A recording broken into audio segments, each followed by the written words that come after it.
Hello and welcome back to my channel. I'm John Tendy. If you've been following some of my videos, you're aware of the transition that my studio has been going through over the past year or so, and it's an ongoing thing. Every studio is like that. Changes are constantly being made. Now, in the last video, I described my setup with my Apollo and a Presonus DP88.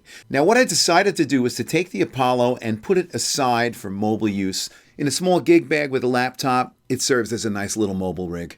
And what I replaced it with was a Presonus Studio 192. I already have a DP88. I love the preamps, and the same preamps can be found in the Studio 192. But the main reason why I did this was because the Studio 192, as well as the DP88, can be controlled via iPad through a Wi-Fi network. This was especially exciting for me because I wanted to get rid of that big old Mackie that I was using in my drum booth as a headphone mixer. A 16-channel Mackie was also in the vocal booth, and I had another Mackie out by the piano and another Mackie out by the B3. They were in the way. They were too big. So what I decided to do was sell those Mackies on eBay. Somebody bought them. Why? I have no idea. But what that did was it allowed me a budget to go out and buy some iPads. Now, the Studio 192 and the DP88 each have 8 line outs on the back. The Studio 192 with 8 balanced TRS outputs and the DP88 with a 25-pin D-sub. Now that means that the two units combined can be configured to give you 8 stereo pairs that can be used as headphone monitors.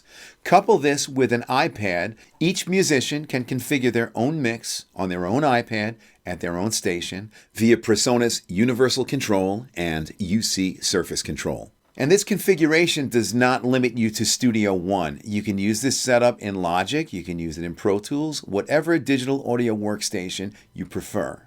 Now, a line level is not going to give you enough power for a pair of headphones. You're going to have to boost it with something. I got the Presonus HP2. There's also a similar unit made by Behringer. Rolls makes one, and they range anywhere in price from like $50 to about $120. And I chose this because the box is very sturdy. So, of course, after everything was set up, I invited over some musician friends to play some jazz, have a jam session, have some sushi, have some bourbon, smoke a cigar. Special thanks to Mike Hall and Colby Inzer. It was easy to set up. It was easy to explain. I explained it to him in all of a minute, and everything went smoothly. I used 3 iPads, but I set up 4 just to see what would happen, and none of them lost the signal. Wi-Fi is Wi-Fi. You could probably set up 8 or more. I don't know. I tested 4 and had no problem.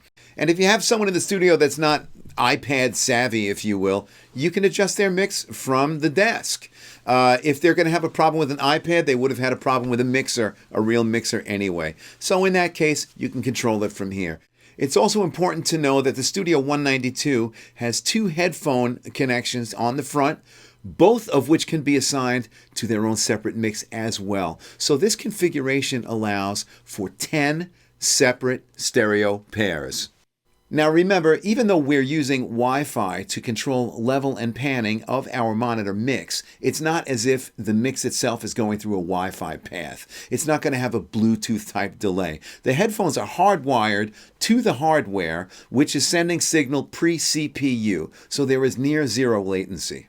So enjoy the clip at the end of this video, and if you'd like to see the full performance, click on the link. It will take you to my music channel, also called John Tendy. It focuses primarily on jazz. Thanks for watching. We'll see you next time.